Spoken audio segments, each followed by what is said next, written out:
fe de Abraham, salgo de casa y dejo todo atrás. Estoy dispuesto a todo con el Señor. Hoy le obedezco porque es Dios amor. Soy peregrino siguiendo a José. Confío en Dios sin importar el camino. Sé que hay un plan de amor para mí, que al final me salvará de Egipto. Este es mi credo, credo, credo. Grita que Dios es la razón de mi fe. Este es mi credo, credo, credo. Soy peregrino porque voy junto a Él. Voy caminando con la iglesia. Nubes de fieles van hacia Él. Testigos de amor cuentan con su vida esta historia hasta la eternidad.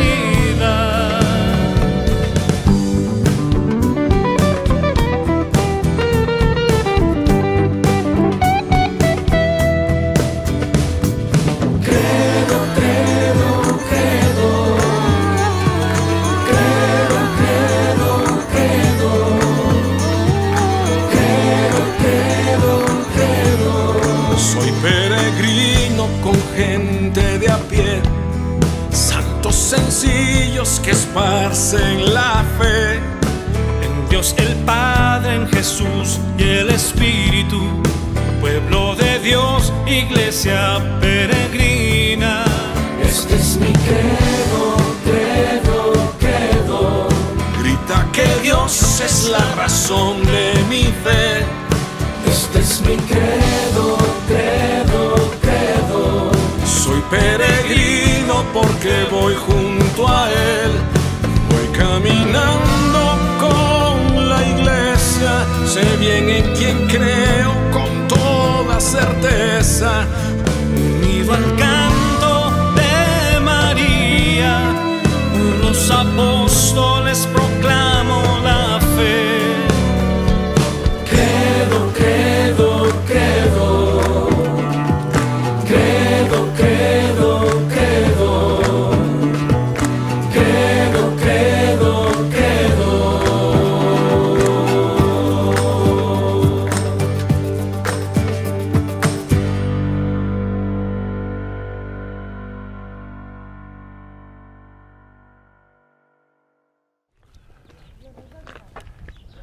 Mis queridos peregrinos, muy buenos días. Parece mentira que estamos en nuestro penúltimo día de peregrinación cuaresmal de las manos de Abraham, nuestro padre. Qué maravilla que en este periodo el Papa fue a Irak. Qué maravilla que estamos en el año de San José.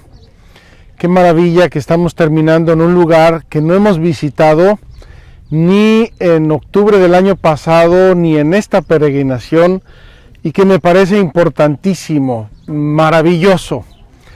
Este lugar es el lugar del bautismo de Jesucristo. Queridos hermanos, no pudimos visitarlo anteriormente por motivos de confinamientos, pero gracias a Dios ya se está levantando el confinamiento. Y aunque hoy está abierto este parque, es un parque nacional israelí, como pueden ver hay 2 o 3 personas dando vueltas y se acaba de abrir el confinamiento, nos dieron permiso de venir a grabar. Qué maravilla que aunque sea en el último momento logramos entrar en este lugar santo, maravilloso, que es muy venerado por todos los cristianos del mundo. En un tiempo normal de peregrinaciones ustedes vienen aquí y pueden ver 50 autobuses de gente de todo el mundo. Y bajan al río Jordán, ahora lo vamos a ver, donde Cristo fue bautizado, y renuevan sus promesas bautismales, y también nosotros vamos a renovar nuestras promesas bautismales hoy al final de nuestra catequesis. Qué maravilla renovar nuestro bautismo donde Cristo mismo fue bautizado. Vamos a comenzar con nuestro super mapa tecnológico, queridos amigos, porque hemos estado viajando como pelota de ping pong por todos lados y hoy estamos casi terminando. No les digo dónde vamos a terminar mañana porque es súper sorpresa y no la voy a decir por ningún motivo. Esta vez no se me sale, la otra vez se me salió la sorpresa. Queridos hermanos, aquí está Jerusalén. Este es el Mar Muerto, donde termina el río Jordán. Todo esto es el Valle del Jordán. Miren, aquí nace el Jordán en la cima del Monte Hermón. Aquí al pie del Monte Hermón están los manantiales. Ya les hablé de 3 manantiales del río Jordán. Luego baja aquí hacia un pequeño lago en el Valle Jula Valley. Luego baja hasta el Mar de Galilea y de aquí hasta el Mar Muerto. En línea recta tenemos 107 kilómetros. Como el río Jordán va vivoreando, son 300 kilómetros, 3 veces más que lo que hace en línea recta, el recorrido en línea recta. Quiero que vean, aquí tenemos Kashr el Yahud Baptismal Site o Betania del otro lado del Jordán. Hay 2 Betanias, ya estuvimos en una, la de Lázaro, que está aquí al lado de Jerusalén. Había otra Betania del otro lado del Jordán. Aquí estamos en el Baptismal Site. Como pueden ver, el río Jordán está casi por desembocar en el Mar Muerto, donde termina. Y estas son las montañas de Moab. Aquí tenemos el Monte Nebo, muy alto el Monte Nebo. Pasamos de 400 metros bajo el nivel del mar a 817, 1200 metros en muy poca distancia. En el Monte Nebo es donde murió Moisés. Después de los 40 años de andar por el desierto, acuérdense que Dios amaba mucho a Moisés. Dice la Biblia que era su amigo, pero no le permitió entrar en la tierra prometida porque no le obedeció exactamente como Dios le había mandado una orden. Entonces le dijo, vas a ver la tierra prometida, pero no vas a entrar en la tierra prometida. Aquí en este lugar, ahora lo vamos a decir, es donde el pueblo de Israel entró para conquistar la tierra prometida. A escasos 8 o 10 kilómetros de aquí, en línea recta, está Jericó, la primera ciudad que conquistaron los israelitas para ir tomando posesión de la tierra prometida. Se acordarán las murallas de Jericó que derribaron tocando las trompetas y toda esa historia que está aquí al lado, muy cerquita. Vamos pues a bajar al río Jordán. Queridos amigos, síganme sin perderse, por favor. Gracias a Dios no se me han perdido muchos en estos 40 días, que no se me pierdan en el penúltimo día. Vamos a acercarnos al río Jordán y vamos a bajar al río Jordán para renovar nuestras promesas bautismales.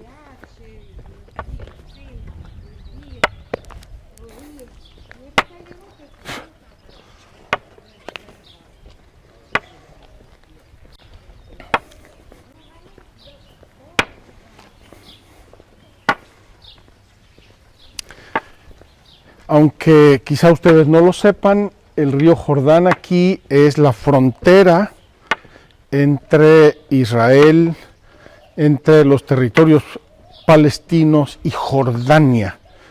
El río Jordán es la frontera entre Israel y los territorios palestinos y Jordania, y por lo tanto aquí hay siempre vigilancia de soldados. Este año ha habido muchas lluvias y eso se ve aquí en el nivel del río Jordán, que está bastante más alto de lo normal, de lo habitual. Queridos hermanos, vengan conmigo y vamos a bajar al río Jordán para hacer aquí nuestra breve introducción a nuestra catequesis. Qué maravilla, trae mucha agua el río Jordán. y se ve que ha habido riadas porque se ve lodo en las dos lados del río Jordán. Felipe, ponte por aquí, mira, así se ve el río Jordán para los dos lados, sin ver las bolsas de basura que están aquí horrorosas. Quiero hacer una breve introducción, queridos hermanos. Eso es Jordania. Si uno se echara un clavado, eso es Jordania y estamos a escasos 10 metros de Jordania. Quiero hacer una breve introducción y pasamos luego a nuestra catequesis. Jordán. ¿De dónde viene el término Jordán? El Jordán viene de Yardén o Yarad en hebreo, que significa descender. Descender. ¿Por qué descender? Porque el río Jordán nace en el monte Hermón y ya fui a verificar, es el monte o la montaña más alta de todo el Medio Oriente. Lo mencioné ahí sin mucha certeza, pero ya lo investigué. Es el monte más alto del Medio Oriente. Estábamos, se recordarán, a 2.813 metros, donde celebramos la misa, contemplando a Dios, creador del cielo y de la tierra. Ahí nace el río Jordán del deshielo de la nieve del monte Hermón. Baja, se deshiela, se filtra en la montaña, hay manantiales en el pie del monte Hermón. Luego baja un poco al Hula Valley, un valle muy hermoso que está exactamente al nivel del mar. Y luego baja al lago de Tiberíades, al mar de Galilea, donde estamos a 212 metros bajo el nivel del mar. Y luego, ya les dije, vivoreando, llega hasta el Mar Muerto. Es un trayecto aproximadamente de unos 250 kilómetros, poco a poco va descendiendo. Y eso es lo que significa Jordán, el que desciende. Bien, queridos hermanos, este río tiene en la Biblia y en el Nuevo Testamento, aparece 195 veces mencionado. 195 veces se menciona el río Jordán. Eso para que dimensionen la importancia histórica, primero que nada, hechos concretos, y segundo, la importancia espiritual, teológica del río Jordán. Si pudiéramos trazar líneas en el mapa del Medio Oriente, trazar líneas de los patriarcas, de los profetas, de los jueces, de los reyes, etcétera, etcétera, de todo el Antiguo Testamento y del Nuevo Testamento, no tengo ninguna duda que esta sería una de las encrucijadas más importantes de todo el Medio Oriente. Y como ya les dije, Moisés murió aquí a unos 30 kilómetros en el monte Nebo, contemplando la tierra prometida. Él no pudo entrar, no le permitió Dios entrar. Entró Josué con el pueblo de Israel. Y lo menciona el libro de Josué, me parece que es el capítulo 3, versículos 14 por ahí. Lo voy a leer. Dice que Josué llamó al pueblo y dijo a los sacerdotes: lleven el arca de la alianza. En cuanto los sacerdotes pusieron un pie en el río Jordán, separó el río Jordán como un muro y dice que se abrió un espacio por el que pasó el pueblo de Israel. Cuando terminó de pasar el pueblo de Israel, salieron los sacerdotes con el arca de la alianza y el río Jordán volvió a su cauce natural. Es el lugar de entrada del pueblo de Israel a la tierra prometida. Y va a venir Jesucristo a hacerse bautizar a este lugar. Y con eso nos quiso decir una cosa importantísima. La puerta de entrada a la tierra prometida con mayúscula, que es el cielo y que es la amistad con Dios y es el regreso al paraíso en el cual Dios nos creó según su santa voluntad, es el bautismo. Fíjense esta coincidencia, esta encrucijada, entrada del pueblo de Israel a la tierra prometida, entrada física, geográfica, entrada espiritual de los cristianos a la tierra prometida, que es la salvación. La salvación que comienza en esta tierra con nuestro bautismo, y no me cansaré de subrayarlo, y que se va a completar en la vida eterna, que es nada más y nada menos que nuestro tema de hoy. Creo en la vida eterna. Vamos pues, queridos hermanos, a tener nuestra catequesis, vamos a celebrar nuestra Eucaristía aquí y vamos a renovar con ustedes aquí nuestras promesas bautismales. ¿Cómo me gustaría que sintieran ustedes? Aquí empieza a hacer un poco de calorcito. Me encantaría que aquí sintieran ustedes un poquito la frescura del río y el agua, y que es la frescura de la gracia. Quiero terminar con un pequeño detalle histórico, geográfico. Parece que tenemos aquí otras personas explicando. Vamos a movernos a otro lado para que no nos estén interrumpiendo tanto. Vengan aquí, a ver si aquí estamos un poco más tranquilos. Están llegando algunos turistas. Miren, queridos hermanos, estamos, como ya les mostré en el mapa, casi en la desembocadura del río Jordán. A 4 o 5 kilómetros desemboca el Jordán en el Mar Muerto. Y ya les dije que el río Jordán viene vivoreando. ¿Por qué? ¿Y por qué ha cambiado su curso? Incluso ha cambiado su curso a lo largo de los siglos. Porque la cuenca del río Jordán es inmensa. Es decir, todo el territorio que recoge agua hacia el Jordán es inmensa. Son muchos miles de kilómetros cuadrados. Desde parte de Siria, parte de Jordania, parte de Israel, parte del Líbano, territorios palestinos. Todo esto es la cuenca del río Jordán. Entonces, cuando llueve y llueve mucho, y ocurre porque así es la naturaleza, ahora les cuento una anécdota. Aquí, en esta zona que es la final, a veces llegan riadas gigantes. Cuando vine la primera vez aquí, en septiembre del 2006, no se podía venir del lado israelí, por donde venimos ahora. Vine por el lado jordano. Y el guía, bajando, el agua en ese tiempo era la 10ª parte de lo que es ahora, de septiembre, al final del periodo de calor y de sequía, que no llueve aquí ni media gota. Era un chisguete, y el guía nos dijo: miren, ustedes ven un chisguete, pero hay ocasiones en que el río Jordán puede tener 1 kilómetro de ancho. Y yo pensé, ¿verdad? Caperucita Roja, quítale un poco de lobos a tu cuerpo.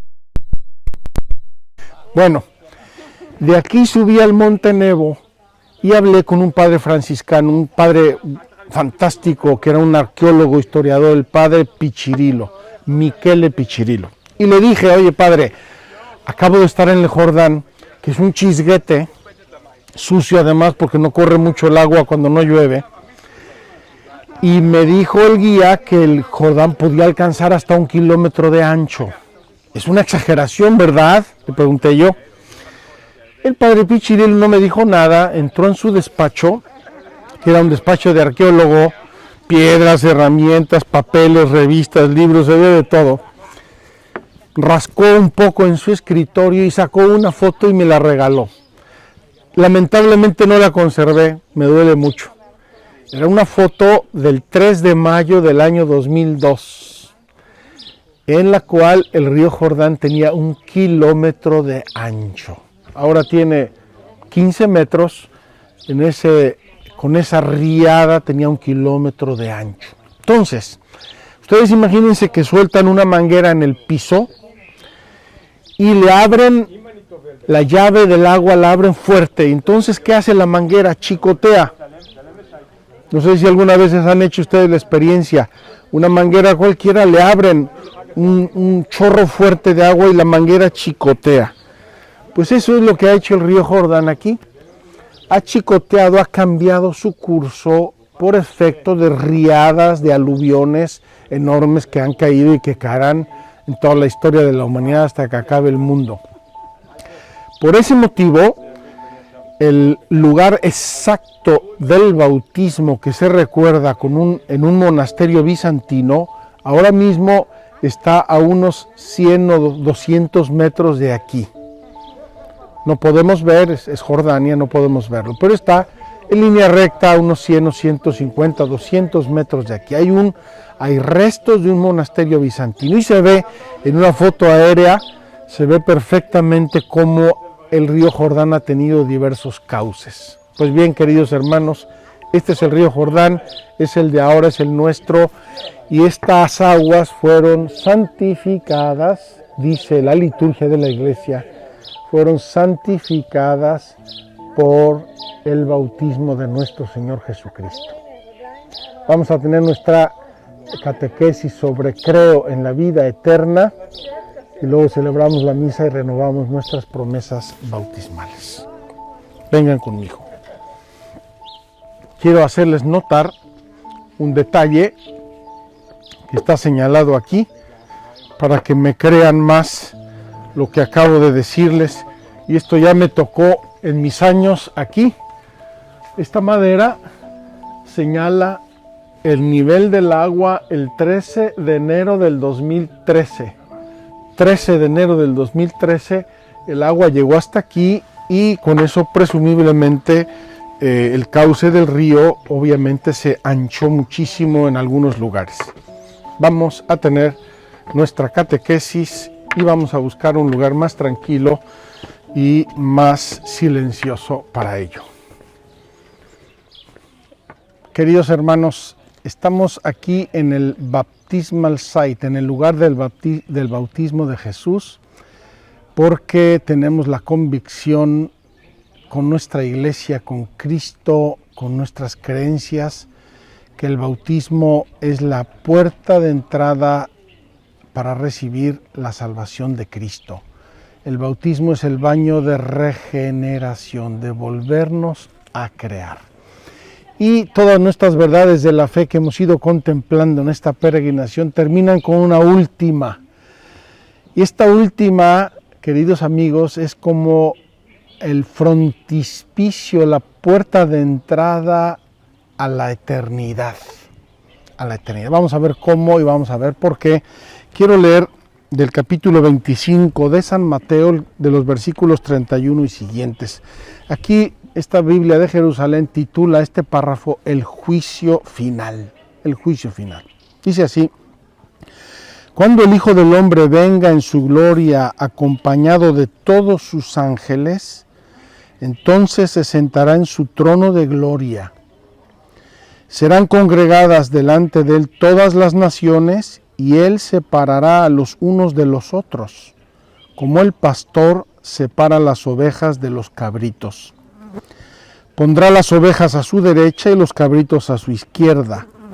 Entonces dirá el rey a los de su derecha: venid, benditos de mi Padre. Recibid la herencia del reino preparada para vosotros desde la creación del mundo. Porque tuve hambre y me disteis de comer, tuve sed y me disteis de beber, era forastero y me acogisteis, estaba desnudo y me vestisteis, enfermo y me visitasteis, en la cárcel y venisteis a verme. Entonces los justos le responderán: Señor, ¿cuándo te vimos hambriento y te dimos de comer, o sediento y te dimos de beber? ¿Cuándo te vimos forastero y te acogimos, o desnudo y te vestimos?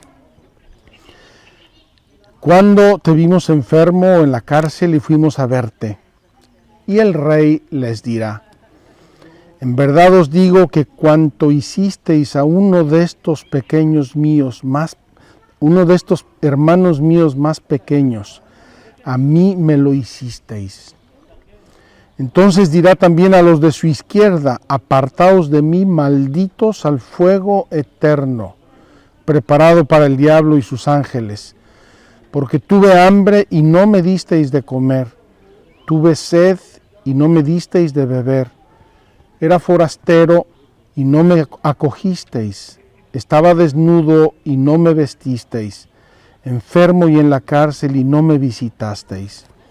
Entonces dirán también estos: Señor, ¿cuándo te vimos hambriento o sediento, forastero, desnudo o enfermo o en la cárcel y no te asistimos? Y él entonces le responderá: en verdad os digo que cuanto dejasteis de hacer con uno de estos más pequeños, también conmigo dejasteis de hacerlo. E irán estos a un castigo eterno, y los justos a la vida eterna. Queridos hermanos, el Evangelio de Jesús y las palabras de Jesús son inequívocas, absolutamente inequívocas, y solamente los necios y descreídos pueden ignorarlas. Habla de fuego eterno, habla de premio eterno, de vida eterna, habla del lugar preparado para los demonios y sus ángeles, habla del Rey que baja del cielo en su gloria con los ángeles a juzgarnos.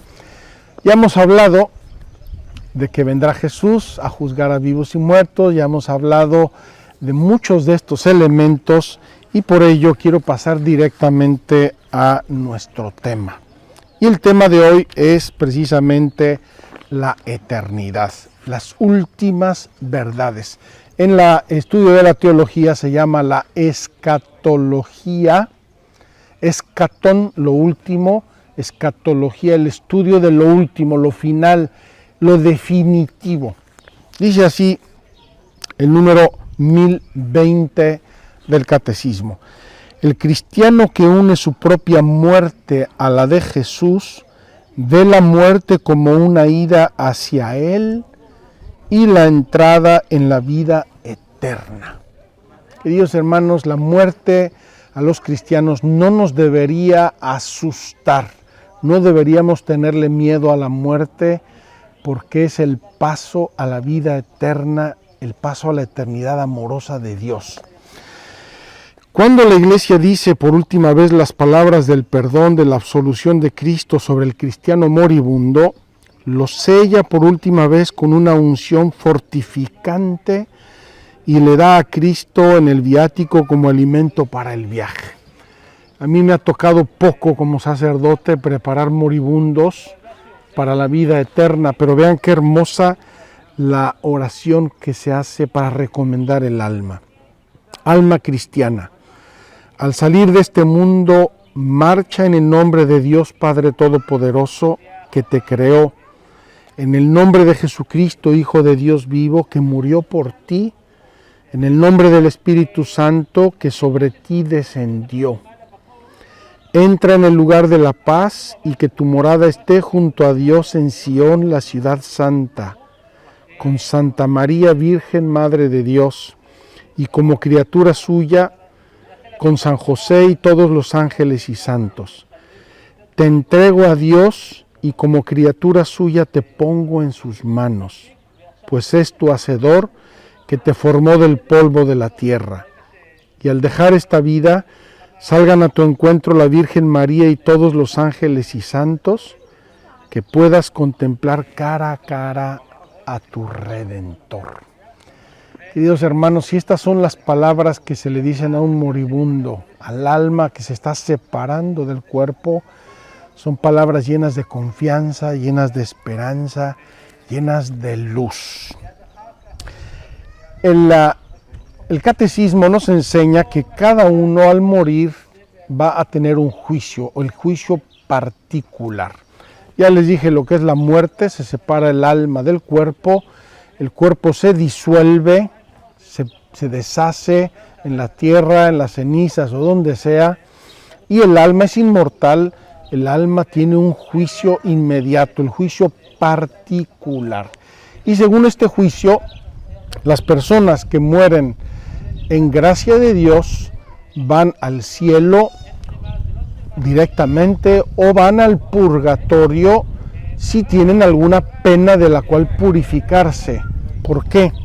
Porque los pecados, queridos hermanos, querámoslo o no, aunque Dios nos los perdona, y nos perdona siempre que le pedimos perdón con humildad, aunque Dios nos los perdona, dejan una pena que purgar, por eso purgatorio, que limpiar. Entonces, los que van al purgatorio tienen la certeza de su salvación, porque los actos libres, para bien o para mal, los actos libres se acaban en el momento de nuestra muerte. Después de la muerte, el alma ya no tiene libertad de escoger y por tanto, si escogió mal, y si escogió bien, escogió bien.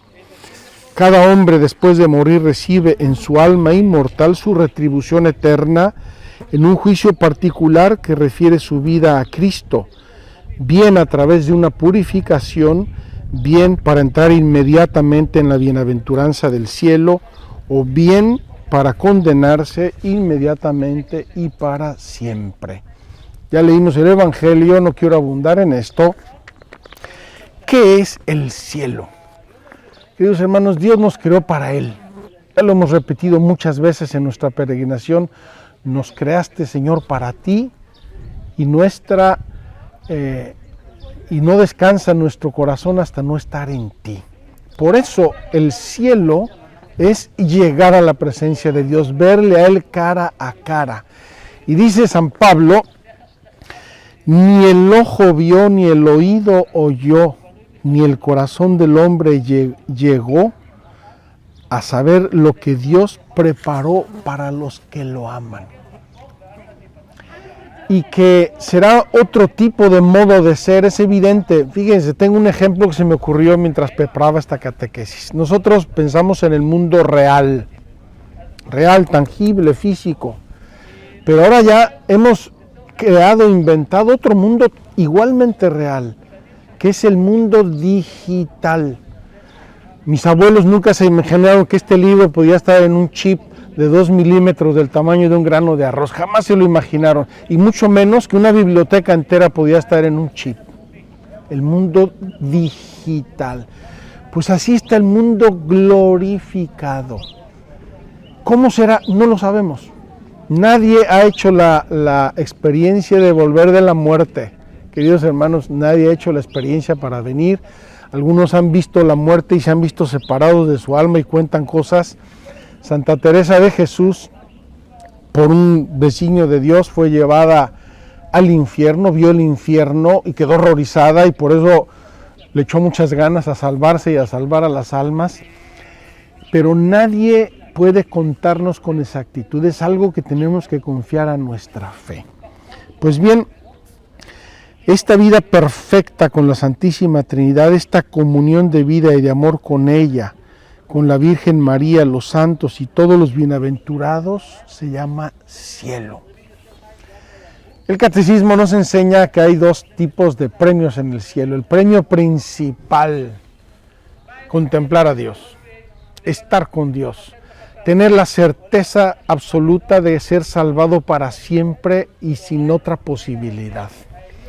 Y un premio secundario va a ser la resurrección de nuestro cuerpo al final de los tiempos, porque todos el último día vamos a resucitar, todo mundo, los que viven van a pasar al estado definitivo en ese momento, y los que hayan muerto van a resucitar en cuerpo y alma, y vamos a gozar también en el cuerpo. Y otro premio es estar con la Virgen, con los santos, con nuestros seres queridos. Va a ser maravilloso ese cielo. Vivir en el cielo es estar con Cristo. Por eso me he permitido en la peregrinación de octubre y en esta muchas veces decirles que los apóstoles y los discípulos experimentaron el cielo en la tierra, porque estaban con Cristo. Claro, en los límites de la encarnación del Verbo eterno de Dios, pero estar con Cristo debió ser el cielo y una anticipación hermosa de el cielo verdadero. Por eso San Pedro, ahí en el monte Tabor, le dijo: Señor, qué hermoso es estar aquí, hagamos 3 tiendas. Este cielo lo llamamos también la visión beatífica. Dice así San Cipriano de Cartago: ¿cuál no será tu gloria y tu dicha? Ser admitido a ver a Dios, tener el honor de participar en las alegrías de la salvación y de la luz eterna en compañía de Cristo, el Señor tu Dios. Gozar en el cielo de los cielos, gozar en el reino de los cielos en compañía de los justos y de los amigos de Dios, las alegrías de la inmortalidad alcanzada, la inmortalidad beata, la inmortalidad santa. Dice el Apocalipsis que los justos ya reinan en Cristo. Con Él ellos reinarán por los siglos de los siglos. Nos enseña el Apocalipsis: sin fin, gozo sin fin, alegría sin fin, felicidad sin fin. Eso es el cielo. Por eso tenemos que tratar de ser buenos, queridos hermanos, vivir en la gracia de Dios, vivir preparados siempre. La Iglesia llama purgatorio a la purificación final de los elegidos, que es completamente distinta del castigo de los condenados. Ya les dije, cuando uno se muere ya no puede hacer actos libres, hay que hacerlos antes, para bien o para mal, antes de la muerte. El momento que uno muere, si está en la gracia de Dios, se va al cielo directamente o al cielo a través del purgatorio. Si no está en la gracia de Dios y eligió estar en contra de Dios, Dios va a respetar su propia elección, porque Dios no castiga a nadie. Los que mueren en la gracia y en la amistad de Dios, pero imperfectamente purificados, aunque están seguros de su eterna salvación, sufren después de su muerte una purificación a fin de obtener la santidad necesaria para entrar en la alegría del cielo. No se puede entrar en el cielo, queridos hermanos, si no está uno perfectamente preparado. Acuérdense la parábola del banquete. Llegó el rey y vio uno mal vestido y dice: oye, ¿tú por qué no tienes el vestido de las bodas? Échenlo fuera de aquí, a donde está el fuego y el rechinar de dientes. Hay que estar preparado, y esa preparación es el purgatorio. En el libro de los Macabeos, segundo libro de los Macabeos, capítulo 12, habla de que Judas Macabeo mandó ofrecer oraciones y sacrificios por los que ya habían muerto, para que gozaran de su premio eterno. Entonces la Biblia, desde el Antiguo Testamento, el Nuevo Testamento y los santos con la Biblia, declaran que se puede orar por los difuntos para que ese periodo de purificación se abrevie. Qué hermosa la devoción que tantos de ustedes tienen, y todos los días nos mandan decir misas por las almas, las benditas almas del purgatorio, para que se ahorre su purificación y lleguen al cielo cuanto antes. Igualmente, por ello se puede ofrecer la indulgencia plenaria. No puedo explicarlo aquí, ya lo comentamos. Pueden googlearlo, indulgencia plenaria, y saber qué es, para mandar almas al cielo. En este año de San José, queridos hermanos, cada uno de nosotros, cada día, puede hacer una indulgencia plenaria y así mandar almas del purgatorio a la eternidad. El infierno, queridos hermanos, también tenemos que hablar del infierno con realismo. Y la Iglesia predica la existencia del infierno y lo enseña como verdad de fe, porque no podemos ser ingenuos ni superficiales. Esto es un reclamo a la responsabilidad, al sentido de responsabilidad. Dios te da muchas cosas, muchos bienes, muchas gracias, pero no los puedes usar arbitrariamente como te dé la gana. Ya sabemos que el camino verdadero es el camino de la obediencia en la fe. Yo me acuerdo cuando tenía unos 10 años, después del Concilio Vaticano II, que hubo muchos ataques contra la fe. Y uno de esos ataques, que yo enseguida lo percibí, no sé cómo, quizá por mi educación familiar o no sé, uno de esos ataques, queridos hermanos, era el siguiente: Dios es Padre, Dios es bueno, No, en el infierno no hay nadie. Es imposible, eso contradice la bondad de Dios. Dios es buenísimo, tan bueno que nadie se puede condenar. No, queridos hermanos, Dios es tan bueno que nos ha dado todo para que le amemos y nos salvemos. Y si uno quiere hacer tonterías y oponerse a Dios, enemistarse con Dios y apartarse de él, Dios tristemente lo respeta. Acuérdense la parábola del hijo pródigo. Padre, dame la parte de herencia que me corresponde. Aquí está. Y se fue el hijo. Y se fue y se perdió, derrochó todos sus bienes, quedó comiendo la comida de los cerdos. Y el padre respetó la libertad de su hijo. Y así Dios nos respeta a nosotros.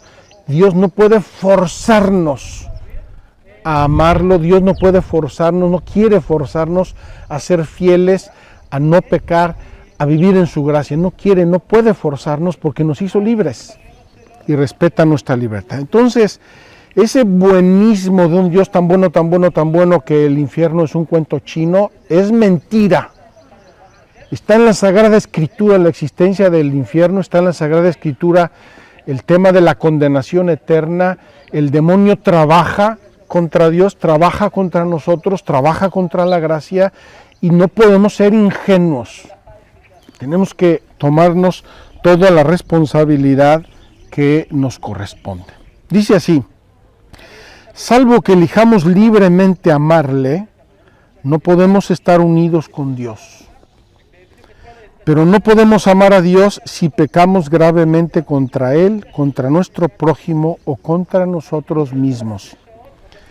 Quien no ama permanece en la muerte. Todo el que aborrece a su hermano es un asesino, y sabéis que ningún asesino tiene vida eterna permanente en él, nos dice la Escritura. Nuestro Señor nos advierte que estaremos separados de Él si omitimos socorrer las necesidades graves de los pobres y de los pequeños, que son nuestros hermanos.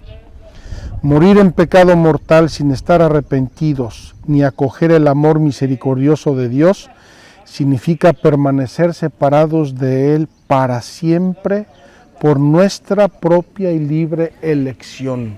Y termina así este número del Catecismo. Este estado de autoexclusión definitiva de la comunión con Dios y con los bienaventurados es lo que se designa con la palabra infierno. Autoexclusión. Uno elige deliberadamente excluirse del amor y de la misericordia y de la comunión con Dios. Dios no castiga a nadie. Dios respeta nuestra libertad humana como respetó a los ángeles que se pusieron contra Él. Dios habla de esto, Jesús habla de esto en los evangelios. La Iglesia nos enseña la existencia del infierno y su eternidad. La pena principal del infierno consiste, ¿en qué consiste el infierno? Consiste en la separación eterna de Dios, en quien únicamente puede tener el hombre la vida y la felicidad para las que ha sido creado y a las que aspira. Esto he oído yo que es el infierno y me horroriza. Querer amar a Dios y no poderlo amar. Querer amar a Dios y odiarlo por toda la eternidad y saber que es eterno. Es horrible, hermanos. Dios nos libre jamás de morir en pecado mortal y de apartarnos definitivamente de Él para siempre. Las afirmaciones de la Escritura y la enseñanza de la Iglesia a propósito del infierno son un llamamiento a la responsabilidad. Llamamiento a la responsabilidad. No nos quiere atemorizar la Iglesia, no nos está amenazando como niños chiquitos. Somos seres humanos, somos personas, somos adultos, elegimos. Llamamiento a la responsabilidad con la que el hombre debe usar de su libertad en relación con su destino eterno. Constituye al mismo tiempo un llamamiento apremiante a la conversión. Es decir, los que se den cuenta que se han apartado de Dios, que no están viviendo bien, corríjanse, conviértanse mientras tienen tiempo y oportunidad. No dejen para mañana el arrepentirse. Y alguno me podrá preguntar, Padre, yo quisiera confesarme ahorita con usted aquí por teléfono. No. Hay que confesarse con un sacerdote presencialmente, y si no puedes hacerlo, por las circunstancias que sean, haz un acto de contrición. Dile a Dios, Señor, perdóname. Señor, te amo. Señor, te pido sinceramente perdón, con el propósito de confesarte cuanto antes. Con el propósito de confesarte cuanto antes. Un día escuché una conferencia interesantísima de un padre, un gran predicador, un jesuita, el padre Loring, Jorge Loring, español. Y decía, les voy a dar la receta para irse al cielo infalible. Y dice, son 2 palabras, 3 palabras. Dios mío, perdóname. Dios mío, perdóname. Dice, imagínate que te caes de un avión, vas en caída libre, no tienes paracaídas, ya estás viendo la tierra y no te vas a confesar, ¿verdad? No puedes. Dios mío, perdóname, dicho con sinceridad. Dios mío, perdóname, dicho con sinceridad, y Dios te perdona. Dice así el Concilio Vaticano II, como no sabemos ni el día ni la hora, es necesario, según el consejo del Señor, estar continuamente en vela, para que así, terminada la única carrera que es nuestra vida en la tierra, merezcamos entrar con Él en la boda y ser contados entre los santos, y no nos manden ir como a siervos malos y perezosos al fuego eterno y a las tinieblas exteriores, donde habrá llanto y rechinar de dientes. En todas las celebraciones eucarísticas, queridos hermanos, pedimos a Dios que nos libre del infierno y que nos lleve al cielo. Vean las oraciones de la misa. Todos los días pedimos que nos libre del infierno y que nos lleve al cielo por su gracia y por su amor. Después del Padre Nuestro, pedimos a Dios que nos libre de todo mal y que nos lleve a Él por amor. El juicio final es el final de los tiempos. Lo leímos en el Evangelio. Cuando vendrá el Hijo del Hombre en su gloria con los ángeles y tocarán las trompetas y se acabó el tiempo. Punto final. Los que estén en vida en ese momento pasarán inmediatamente, según su propia elección, a la salvación eterna o a la condenación eterna, y los que hayan muerto antes, desde todos los siglos y milenios de la humanidad, ratificará Dios su elección, o con Dios o contra Dios, y en ese momento será la resurrección de todos los cuerpos. ¿Cómo será eso? Ya les dije, tenemos una horizonte en la resurrección de Cristo. Cristo aparece en medio de los apóstoles el día de la resurrección y estaban las puertas cerradas. Es un cuerpo glorioso. ¿Cómo va a ser? ¿Dónde va a ser? ¿Cómo se realizará? No lo sabemos, pero será el juicio final al final de los tiempos. El mensaje del juicio final llama a la conversión, mientras Dios da a los hombres todavía el tiempo favorable, el tiempo de salvación. Inspira el santo temor de Dios, compromete para la justicia del reino de Dios, anuncia la bienaventurada esperanza de la vuelta del Señor, que vendrá para ser glorificado en sus santos y admirado en todos los que hayan creído. Termino, queridos hermanos, la esperanza de los cielos nuevos y la tierra nueva. Yo no sé si a ustedes les pase lo mismo que a mí, pero todos vemos los tiempos pasados como mejores, no sé por qué. Cuando el tiempo pasa, como que decantamos las penalidades y problemas que tuvimos y nos quedamos solo con lo bonito. Normalmente hay personas que ven solo lo malo y sufren mucho por eso, y me dan mucha pena. Y uno piensa, yo pienso en mi infancia, en mi niñez, y me pareció que el mundo que vivía era el paraíso terrenal. Pensamos en el mundo y decimos, la tierra se está acabando, la ecología y no sé cuánto, el cambio climático, y pensamos en un mundo ideal. Queridos hermanos, al final de los tiempos va a regenerarse todo en Cristo. Unos cielos nuevos y una tierra nueva.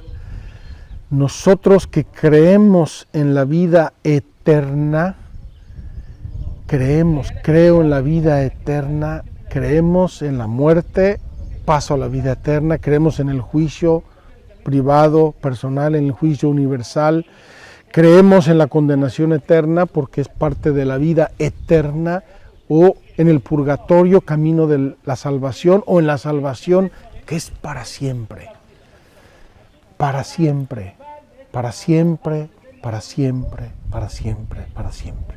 A eso nos invita Dios, a vivir con Él en ese plan maravilloso que pensó Él desde toda la eternidad y para el cual nos ofrece la gracia, nos regala la iglesia, nos regala la comunión de los santos, el evangelio, los sacramentos, tantas ayudas, tanto que hace por nosotros para que a través de la fe lleguemos a la eternidad. Tengo tentación de dar un jalón de orejas ahora a quizá algunos de los que me estén oyendo, aunque no son los que me están oyendo los que necesitan el jalón de orejas, son los que no me están oyendo. Queridos hermanos, la gracia y el regalo del bautismo. Si la fe vale más que la vida misma natural, la fe vale más que la vida. ¿Por qué? Porque es la fe la que nos abre a la vida eterna. La vida natural durará 10 años, 15, 50, 100, 110, a lo mejor alguno llegue a 120, no lo sé. Y no pasas de ahí. La fe es la que nos abre el camino a la eternidad. Y acuérdense que en Dios 1000 años son como el ayer que pasó. Acuérdense que en Dios mide el universo con la palma de su mano. Mide los océanos en la palma de su mano. Dios, Dios, Dios, Dios, Dios. ¿Cómo es que se ha metido en el pueblo cristiano y católico la insensatez? Perdónenme que lo digan, se me vienen más palabras más fuertes, pero no las voy a decir. Me limito con la insensatez de no darles a sus hijos el bautismo cristiano. Se metió al inicio, y me acuerdo porque yo era niño y adolescente, esto también pasó después del Vaticano II, con una idea de grande respeto de los padres, grande respeto. Es una estupidez, y ahora les digo por qué. No, yo no puedo imponerle a mi hijo mi religión. Él que crezca, que vea todas las religiones, que las estudie y después que elija libremente. Y yo le voy a hacer una pregunta a los que piensan eso. ¿Y tú le diste a tu niño recién nacido la libertad de elegir si quería comer o no? Si quería mamar o no. ¿Se la diste? No, ¿verdad? Porque si no le das de comer se muere. Oye, ¿y tus bienes materiales? Eso que has podido acumular en tu vida, si has logrado acumular algo, tu herencia, también no se la dejes a tu hijo, porque él no la eligió. Los bienes naturales y materiales sí, se los das, que los cuide, atesoras tesoros para este mundo, para tu hijo. Y la puerta de la vida eterna no se la das. Y en ese falso respeto hacia tu hijo le estás demostrando que no valoras nada la vida eterna y no valoras nada tu bautismo. Porque si lo valoraras, sería lo primero que le darías a tu hijo. Lo primero, ya nació, que sea bautizado, que sea hijo de Dios, que reciba el Espíritu Santo en su alma. ¿Por qué? Porque yo lo amo. Si ya luego él quiere renunciar, que renuncie, es problema suyo cuando sea grande. Pero yo se lo doy porque le quiero demostrar que lo amo, que amo mi bautismo, que amo a Dios, que amo, que me interesa la salvación, que el bautismo es la puerta del cielo, de la vida eterna. Si él quiere renunciar, que renuncie. Pero yo no le dejo esa libertad porque yo tengo que encaminarlo en las cosas que yo creo, que yo amo y que yo valoro. Y lo que más valoro, queridos hermanos, es el cielo, es la eternidad, es la salvación, es el creo en la vida eterna. Vamos a prepararnos para nuestra celebración eucarística, queridos hermanos. Vamos a pedirle aquí a Dios amar la vida eterna, entender el camino verdadero de la vida eterna, agradecer el don de nuestro bautismo, porque a través de él Dios nos abrió la puerta de la eternidad amorosa e íntima con Él. Y vamos a pedir por los que estoy seguro que sin malicia han caído quizá en errores de valoración, de percepción de estos dones y estos regalos de Dios, para que sin demora contagien a sus hijos del amor, de la convicción y de la gracia de Dios.